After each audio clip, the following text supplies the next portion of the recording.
Lindy Li, from a leading voice in the Democratic Party, ultimately embracing the Republican platform. Democrats falsely accuse me of being a communist spy. It's a pretty harsh allegation. They call me and frankly, Dr. Phil, I'd rather they call me that than a traitor to my country. Everybody lied, and they only stopped lying when they couldn't anymore. It's my responsibility to share what I know.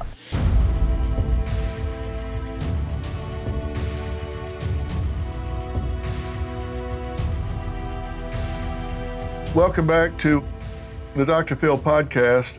You are really going to love today because I am thrilled to welcome Lindy Li, a political strategist and former Democratic National Committee official.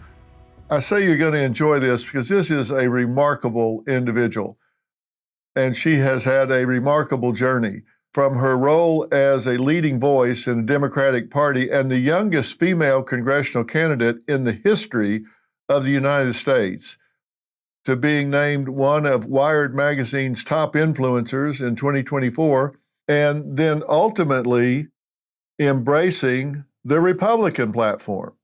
Nothing short of an extraordinary journey. Lots of reasons why. We're going to uncover the pivotal moments behind her transformation, the personal toll, and it has been a high toll. I think still a very high toll of such a profound shift, and what lies ahead of her. When you meet her and get to hear from her, you're going to speculate that what lies ahead is going to be exciting because she is a dynamic individual. So, Lindy, welcome. Dr. Phil, I think that was the best introduction I've ever gotten in my life. Thank you so much. You're almost bringing me to tears. I've watched you since I was a kid, and I never would have imagined today. Well, you've always been a shining star in my world. So thank you so much for having me. Here we are, and thank you for doing this. I'm very sincere in everything that I say. I mean, you're just 34 years old. You have an amazing resume of things that you have accomplished, beginning with an education at Princeton University. Now, how do you become elected class president all 4 years and the first woman to ever achieve that? Just that alone is quite an accomplishment. Obviously, your leadership skills come to the top right away.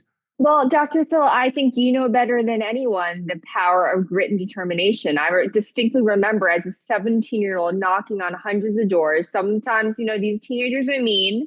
They wanted nothing to do with me. I handed out pieces of candy. I think it was like Airheads or something. And I just went door to door. I didn't stop. I hit on every single classmate I could. And it was humiliating at times, but I gritted my teeth and I won. It was, what's that quote? All you need is like 20 seconds of insane bravery. Exactly. All I needed was a week of just like complete delusion. Because when you're that young, you don't think you can lose. You just keep going. Well, I've often said I've done things on late night TV and stuff with comedy skits and one thing and another. And I've always said I have this willingness to humiliate myself. So you got to be willing to put it out there, right?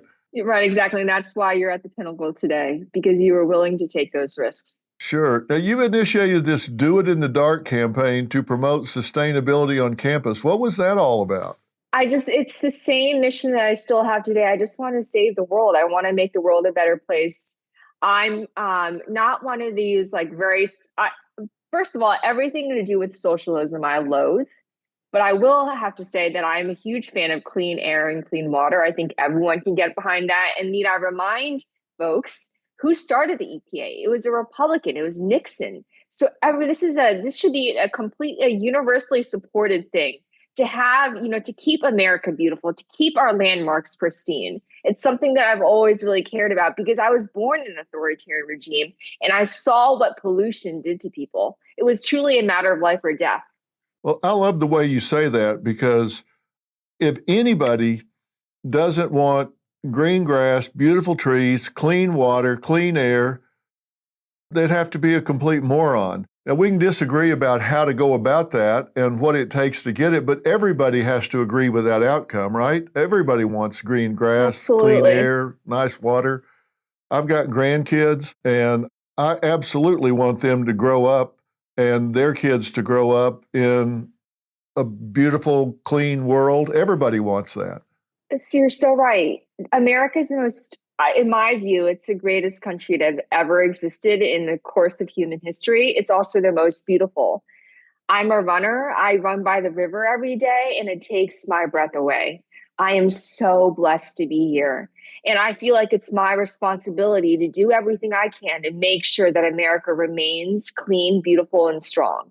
Well, you graduated, you delivered the commencement address, and then you went to work on Wall Street, as a lot of people do, particularly that come out of the Ivies. Yeah. And you've run for Congress. I said it in the opening that you were the youngest female congressional candidate in U.S. history at age 25. You ran in Pennsylvania, and you ran for the 7th, 6th, and 5th congressional districts there. There's a story as to why. Yeah. I guess you were bouncing around from one district to another, but what did you run on? Actually, I sorry to interrupt. I just want to say the Supreme Court, I kid you not, we redrew our congressional map in the middle of the race. So it seems like I ran on a lot of districts, but I got moved to a different district. Oh, okay. Because the district I was running in before didn't exist. So in 2018, people can look this up. The Pennsylvania Supreme Court completely redrew our map because they found the gerrymandering, they found it to be unconstitutional. So the map was completely rejiggered. So I wanted to run in my Philadelphia district, but I got shunted to the west to a suburban district that I didn't live in, which ended up to be disastrous for me. I wanted to run in the Chinatown district in the city. I live in the city, but it is what it is. It was a learning experience. It was traumatizing. I'm not going to sugarcoat it, but I definitely learned a lot. Yeah, yeah. Will you stay in politics? Will you run again? I was actually just talking. I'm going to give you a very honest answer right now, and I hope people don't mind. I was speaking with the person I love most about this. The only circumstance under which I will ever run for office again is if President Trump or future President Vance calls me up and says, I endorse you. And let's work together to keep America strong, to keep Pennsylvania strong. That's the only circumstance. I'm never going to freelance again. I'm never going to make a decision by myself to run, is what I'm saying. Yeah. It's got to be what the president wants. Otherwise, I'm just not doing it. Yeah. I'm never going to do it on my own again. Yeah, because it's an uphill battle for sure. It is, yeah. Yeah. Now, you've been on the air before. You've been a political commentator for NBC News and MSNBC. You've hosted a TV series, Listening with Lindy Li, and you've been featured in a Fox News documentary, My Socialism Nightmare. Right. I'm very much against the leftists. Now, what was the big turning point for you? Because to make this switch, you aren't the first one to ever do this, but you're passionate about the things you do, because I've studied you. I've seen what you do, and you're all in when you do something. So to make the switch that you've made from Democrat to Republican is a big deal. Why did you do it?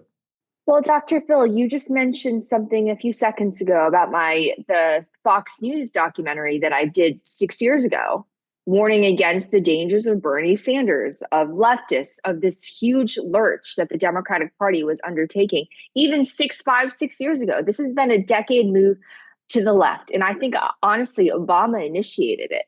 Under Obama, the party became the party of DEI, woke, trans, worshiping LGBTQI+, all that, none of which I signed up for. I became a Democrat in high school. I'm from suburban Pennsylvania. Being a Democrat meant being a moderate, someone who supports everyday Americans' common sense values. I grew up as a conservative Christian, and at that point in the early aughts, it was okay to be a Christian in the Democratic Party. Now it's anti-religion. I think you're stupid if you're Christian. And this is a relatively recent phenomenon, all in the past decade. I didn't sign up for any of that. So right now they see me as far right simply because I haven't moved. I've been here. And meanwhile, you have the AOCs and the Bernie Sanders of the party taking over. I don't want any of that. Frankly, I'm embarrassed to be associated with them. Well, have you moved a lot, or has the Democrat Party moved a lot? Life is full of surprises, and emergencies often strike when we least expect them. But preparation is key, and that's where Jace Case comes in. With Jace Case, you'll have essential emergency prescription medications right at your fingertips, ready when you need them most.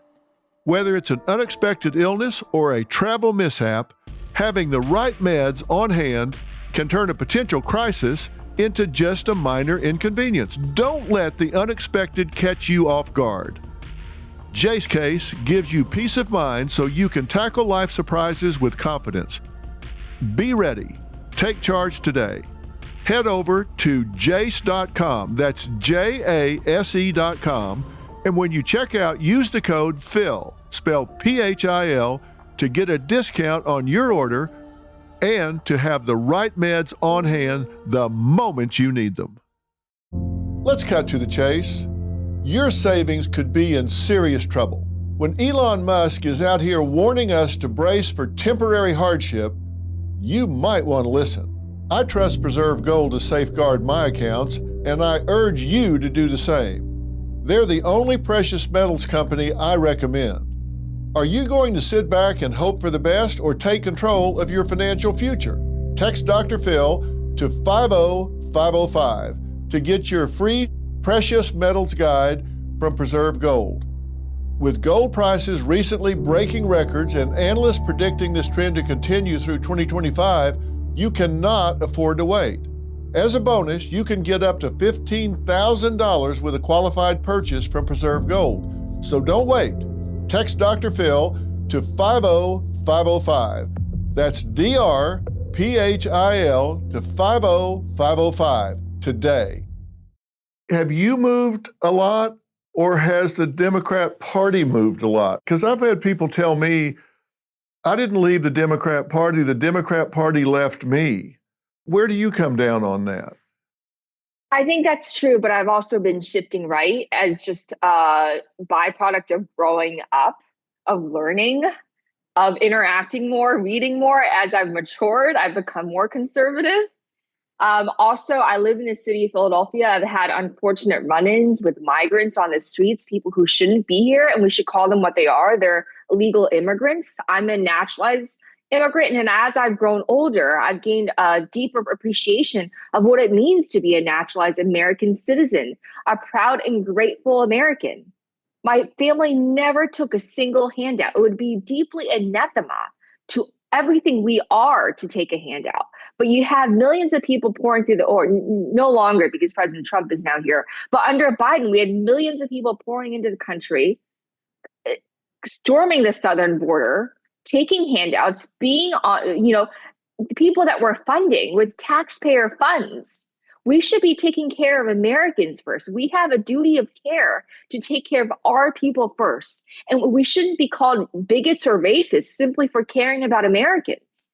So yes, the party has been lurching leftward, and they're all trying to out socialist the one before. But I've also just grown up. I'm now in my 30s, and I'm just older and wiser. And it doesn't make sense for me to be one of those woke social justice warriors. Well, do you think that these woke social warriors are actually anti-Christian? I do, because they call my religion. They think some of them even say it's Lindy and her sky daddy. Really? Using exactly. Derogatory language like that. And I've had to hide my faith. I didn't talk about it much, actually, but I've been wearing this for the past 15 years of my life, almost like as a sign of rebellion. What is their problem with religion? What is their problem with God? What are they putting in place of that? Woke is their religion. I said that on Fox last month, and it went insanely viral because I think it hit a chord within the American people. Woke is their religion. Virtue signaling. Government is their religion. All this, trans is their religion. To even question the trans ideology is sacrilegious for them. You cannot go against that church, leaving that party, Dr. Phil, as you mentioned, it was one of the most harrowing periods, and I'm still in it actually, one of the most harrowing periods of my life, because it's like a church of Scientology. They excommunicated me, they discredited me, disowned me, tried to destroy me. I still, yeah. How did they try to do that? So many ways. First of all, I want to mention that the Chinese Communist Party killed my great grandfather. It's one of the reasons why my parents left the country, because they were persecuted. They went to England. We actually lived in Sheffield, England first. Democrats, and actually some people on the far right, falsely accused me of being a communist spy. That's a pretty harsh allegation. It is. And I've had to hire a lawyer. I actually have the same lawyer as President Trump and Pete Hegseth now, Tim Palatori. He's fantastic. And he's such a fighter. And I'm one of the most vetted people in the country, frankly, because anyone who goes, and Dr. Phil, I'm sure you are as well, because anyone who goes to the West Wing, anyone who goes to the White House, who's around the president, needs to be vetted time and time again. Oh, and yeah. It's not a static thing. You are continually vetted. Under Biden, every time I went, I had to submit my vitals to the Secret Service, to the FBI. They wouldn't even let you in if you have a tax lien. I hosted a fundraiser for Biden in May. We had to ban someone because he owed $40,000 to the IRS and he couldn't go until he paid it off. So, a lot of people don't understand that if you're operating at this level of politics, you are extremely vetted. Yeah, and like you say, it's an ongoing thing. It's a rolling thing. And so you've been around presidents, you're in and out of the White House. You're not going to have traces to communist spy for China and be walking around the West Wing in the Oval Office, standing next to the president. That's not going to happen. It's absolutely not. And they've called me, I don't know what I'm allowed to say on here in terms of like profanity, but they've called me all sorts of things. They can call me all that, frankly. I'll just repeat it. They've called me a poor slut. And frankly, Dr. Phil, they can call me that. I'd rather they call me that than a traitor to my country. This country that I love so, so much. So much. I would do anything for America. I would do anything. If there's anything that the government wanted me to do to combat China, I would. I've denounced the CCP so many times. Okay, Lindy, here are a few online examples of what you're talking about, people calling you out. Why are you promoting an obvious op? It's at Glenn Beck. Lindy Li is not who she claims to be. She was born in China, and now she's trying to subvert and influence the GOP. Where have we seen this before? Then there's an emoji. How do we know she doesn't have any loyalties to the CCP? But I can see why that would be upsetting. Then there's one, you don't even need to comment on these. There's one that had to do with you being a, quote, spy. Lindy the liar claims she can't speak Chinese. I revealed her deception with concrete video evidence. See the attached post below. She says CCP murdered my great-grandfather. I am a proud American and would die for our country. You believe her? Then another one. Was Lindy Li part of the DNC deal and now she's trying to spy on the Republican Party? Who are Lindy Li's 2.5 billion donors? Obviously, it's just harassment. And again, I'm not even going to ask you to respond to it.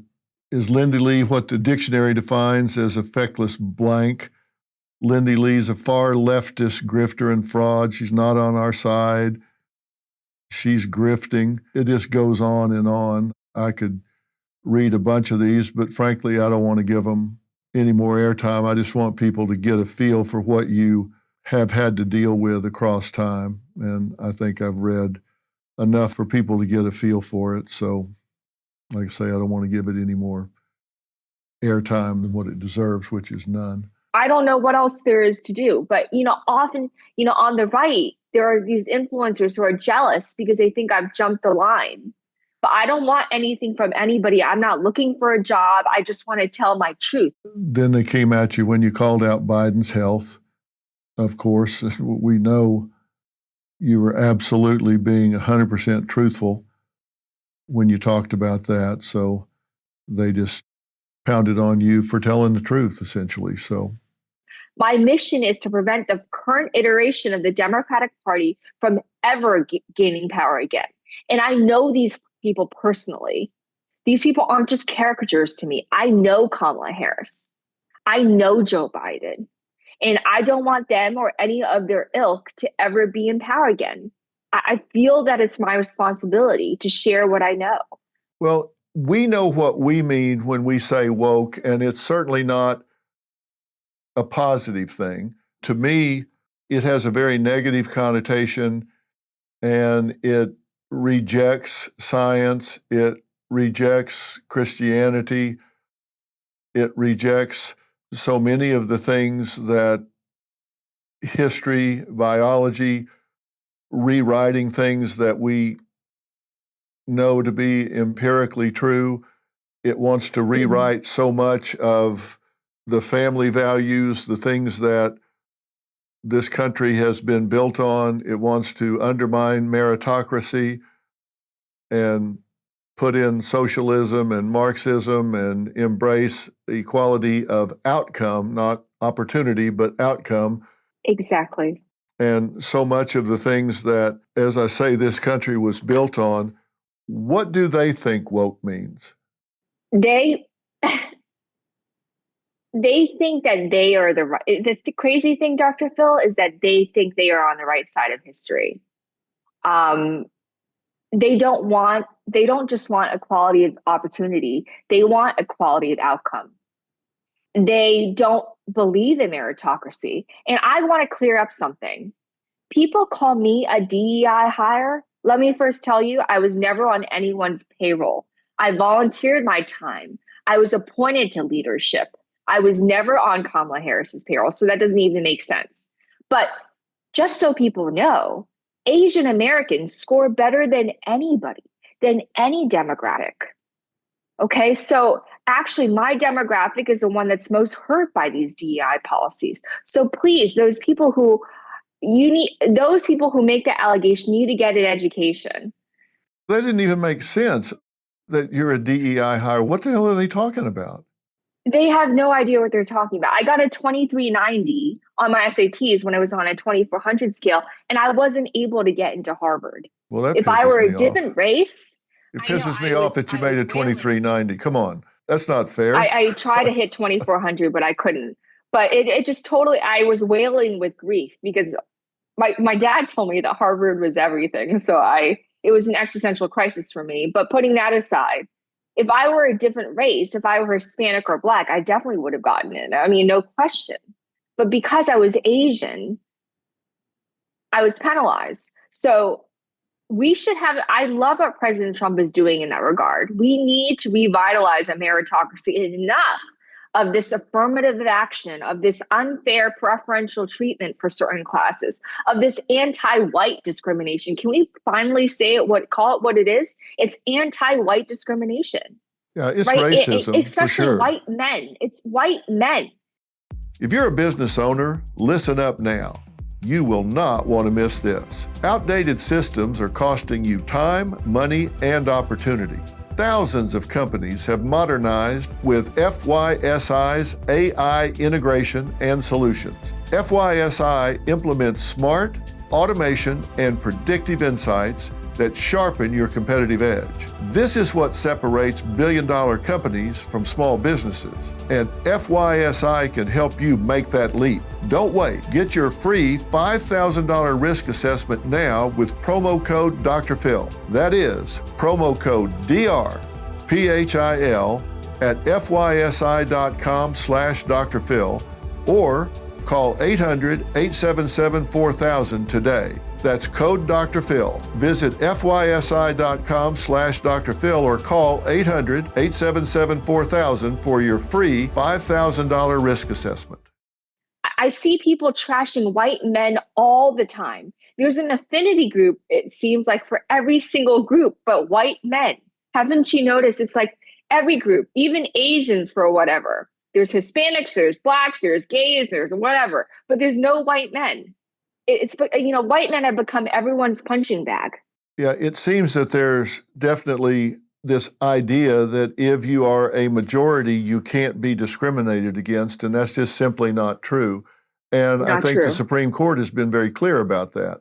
In Pennsylvania, you were treasurer of the Pennsylvania Young Democrats, and you held that position and they kicked me out 3 or 4 years, and you were forced to resign over some video about Bernie Sanders. Is that right?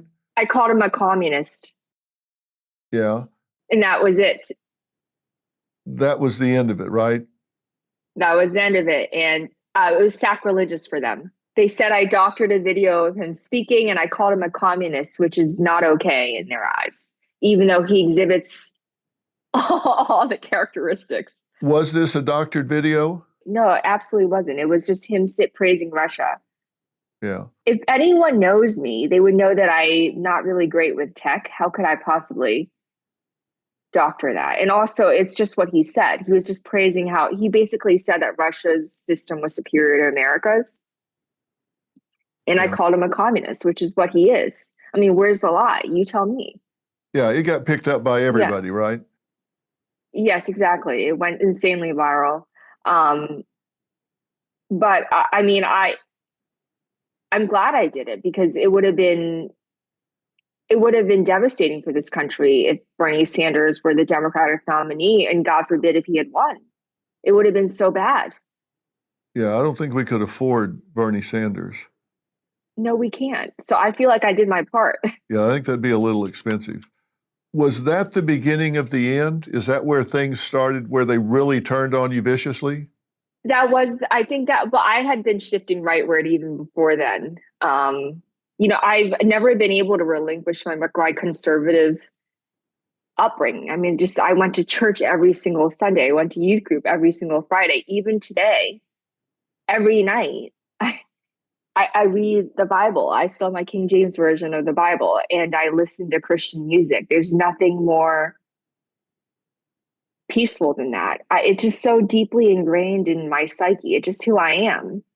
I've never been able to worship at the altar of LGBTQI+, and every year there's another letter attached to that. It's just not me. It makes me feel deeply uncomfortable. How has this affected you for the Democrat Party to attack you so vehemently and so broadly? And I assume most of this has been on social media platforms, and where else? Has it been mostly on social media platforms? Yes, but also it seeped into real life in that I was banned from the Biden White House like I'm some low-life criminal, even though I don't even drink alcohol or never even tried marijuana. I was treated like some crackhead. So I was banned from the White House, banned from the Naval Observatory, right? Like, it's like I'm some, I don't know. I've never done it. I don't even jaywalk. So I don't know they treated me like some hardened criminal just because I asked them what happened to the $2.5 billion that was raised. I raised millions of that. But I didn't toe the party line. So, and it's been really hard. I'm still waiting for my health to stabilize, frankly. It's been really hard. Well, they came after you, and that started in 2020. Yeah. And this has been going on for 5 years? Yeah, more or less. Obviously, things escalated when I asked for accountability. I raised millions of dollars for Harris. I actually stopped before Election Day because I couldn't stomach it anymore. And then I asked what happened. Why did we waste $2.5 billion on Beyonce and Cardi B and Obama and Christina Aguilera? Why did we spend $500,000 a night putting her face on the Las Vegas Sphere? Why did you lie to us about winning 3 to 4 battleground states? And Dr. Phil, you can remember how many battleground states she ended up winning. Yeah, 0. They lied to the donors. 0, exactly. They lied to the donors about the internal polling to get us to give money. And these donors, I'm not, people think I'm a staffer. Let me say again, I'm not a consultant. I'm not a staffer. I did this because I wanted to. I believe in the democratic process. I asked my friends to donate and they trusted me. They're not really ideological. They just believed in me. And I said, Dr. Phil, I'm going to be honest with you. At that time, and it was an error of judgment, I thought that the Democratic Party would have been better for our country. I realize now that I was wrong, that I fell for the mainstream narrative. After seeing how they wasted and lied to us about the campaign, it occurred to me that they could have been lying about other stuff as well. And I raised issues about Biden's age. I noticed that they were lying about that. I raised that in the middle of the campaign. You know what they did? They banned me from MSNBC and CNN. I used to be on MSNBC all the time. In July 2024, I went on Fox News Sunday hinting that Biden was too old to run. I got threats from the White House, angry phone calls from the White House and the campaign. And after that, I only appeared on MSNBC once. Because the MSNBC and the Biden White House were essentially one entity. I pissed somebody off there. Or maybe, I'm sure a multitude of people. You called into question his viability to do the job because of his age and his cognitive decline, correct? His decline more so than his age, because frankly, I actually know a lot of 80-year-olds, 90-year-olds who are really mentally sharp. His decline is, the greater concern. Did you confront people on his team, people around him that obviously knew and were covering up the fact? And listen, let me preface what I'm getting ready to ask you by saying, I don't blame President Biden. He can't help what's happening to himself neurologically. He can't help that. It's the people around him that I point to who knew it and covered it up, hid it, blatantly, overtly lied about it. Did you confront those people by saying, look, you guys are saying, hey, he's sharp as a tack, he runs meetings, he's A, B, C, D, he's clicking things off, when you know that he is in cognitive decline and disoriented and having trouble focusing, et cetera, et cetera. Did you confront them about that? I did. And I am writing a book and listing out all the people I confronted, and they know I did. I have a paper trail of emails, of texts, of the very many times that I raised this issue before the campaign in 2022 and 2023. And I'm going to give you a specific example. In September 2023, the top donors, it's called the National Finance Committee. I was a member of that. I brought my brother to Chicago, and Kamala Harris was with us. And so was senior advisor Anita Dunn. And so was the actor from The Wire, Wendell Pierce, the one who, you know who I'm talking about, right? Mm-hmm. Yes. We were all standing there. And I remember, I can't remember the exact date, but it was the same day that someone wrote an op-ed in the Washington Post, I think, or the New York Times, asking Joe Biden to resign. It might have been David Rebnick. I'm not really sure. Someone wrote this op-ed urging Biden to step aside for the good of the country. I raised this to Ken Martin. For our viewers who don't know who Ken Martin is, he is now the chair of the Democratic Party. He was then vice chair. I raised this issue. And I try to be nice too. I said, don't you think he's right? Like the author's right. Don't you think Biden is too old? And he dismissed me so summarily. He's like, no, don't be silly. Biden's fine. And he made me feel ridiculous for even bringing it up, even though my brother, he was 24 at the time. So in his eyes, like Biden's like ancient. And he made me feel like I was the insane one for even bringing up an issue that every American can see with their own eyes. It was though he was telling me, don't believe your lying eyes. I raised it to him.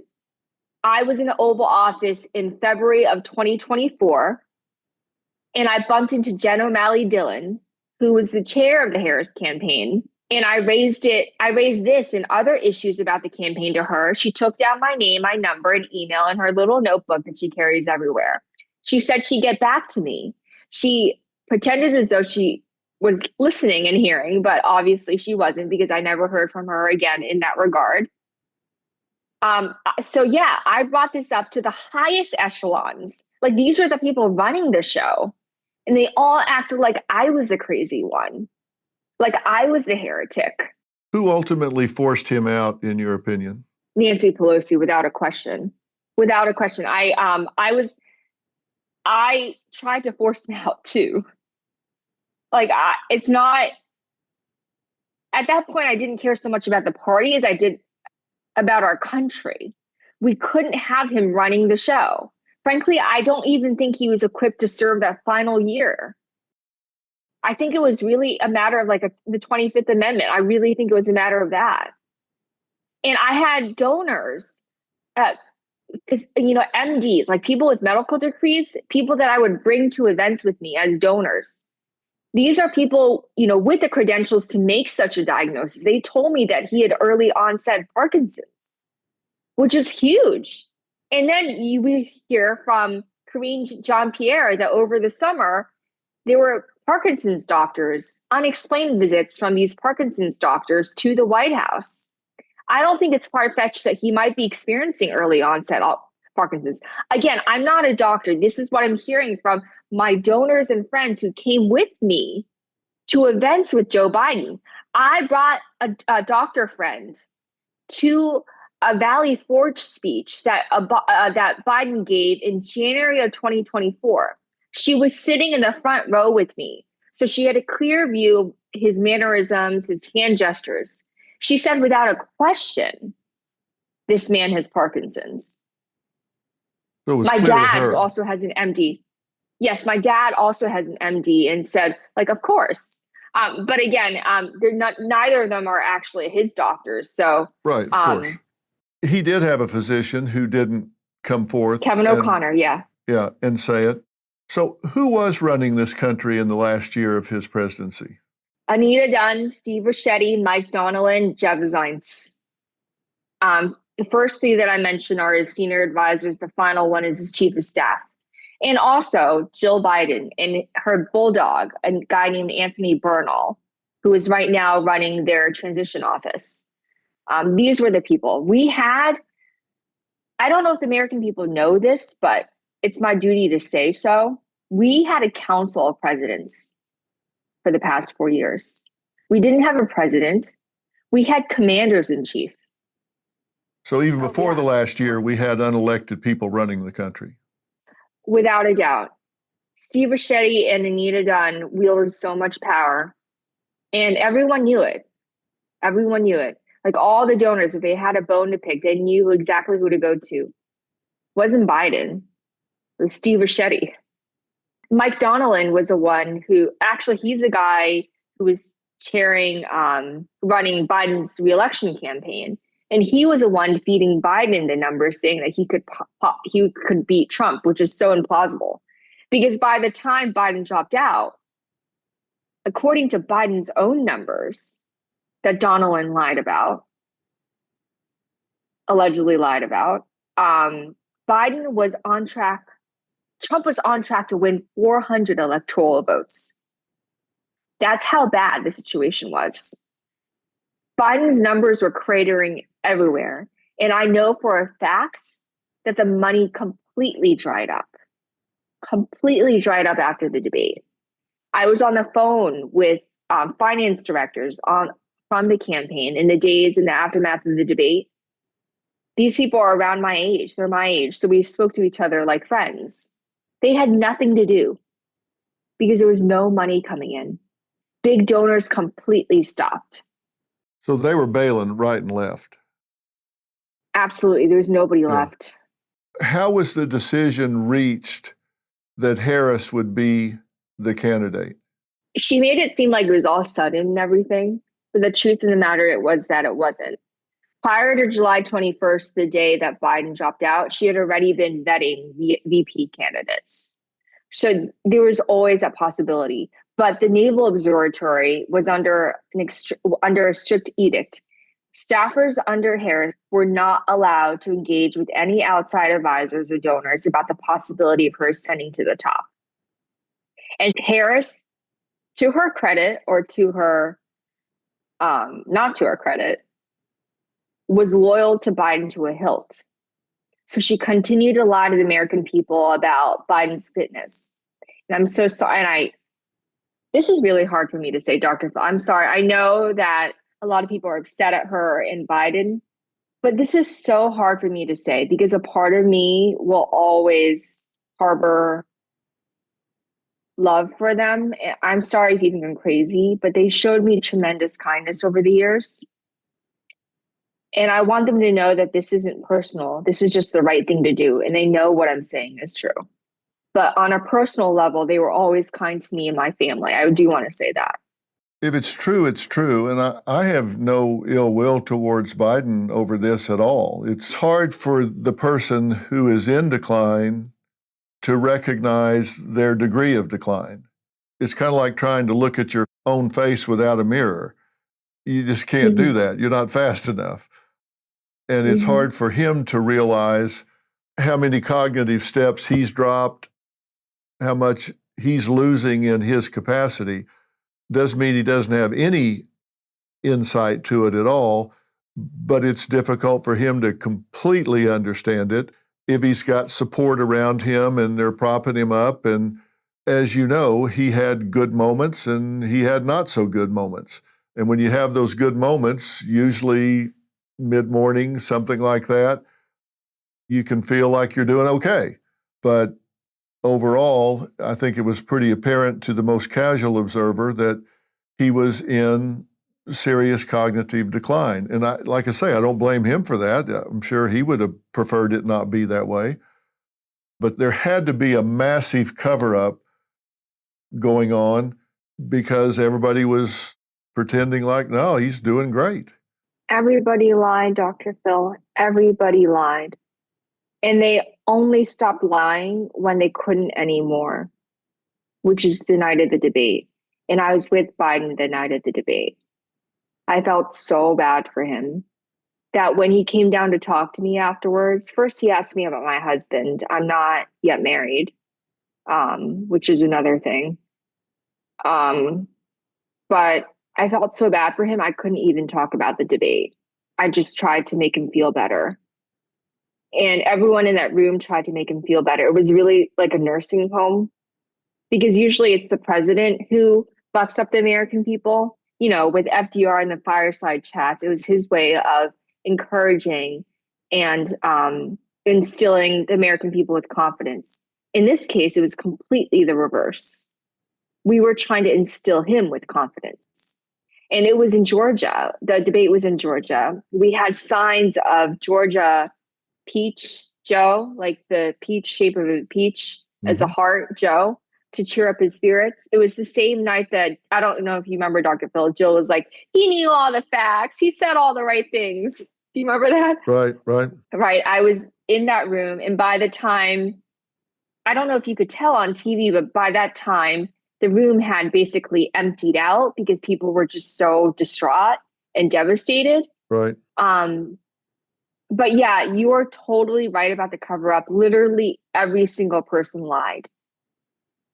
And you know, some of them are still lying. You have the current former chair of the DNC, the former chair of the Democratic Party. It's hard for me to have such extreme disdain for anybody, but I have the utmost contempt for this man. He still attacks me to this day for saying that Biden is in cognitive decline. To this day, March 2025, when it's apparent many times over, and he is still attacking me for telling the truth. So who is attacking you still? The former chair of the DNC. Oh, okay. If he had spent as much time running the party as he does right now, attacking me, who's no longer even part of the party, the Democrats would be in much better shape. But their priorities are all wrong. Look, I've kind of cut this off in the middle because it is the middle. It's not the end.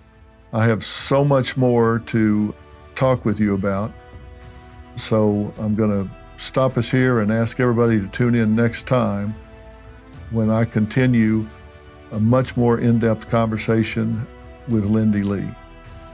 So tune in next time and we'll continue this fascinating conversation with this amazing young woman, Lindy Li. We'll see you next time.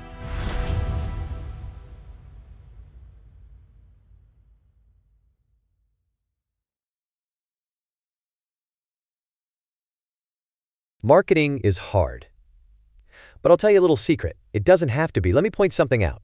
You're listening to a podcast right now, and it's great. You love the host. You seek it out and download it. You listen to it while driving, working out, cooking, even going to the bathroom.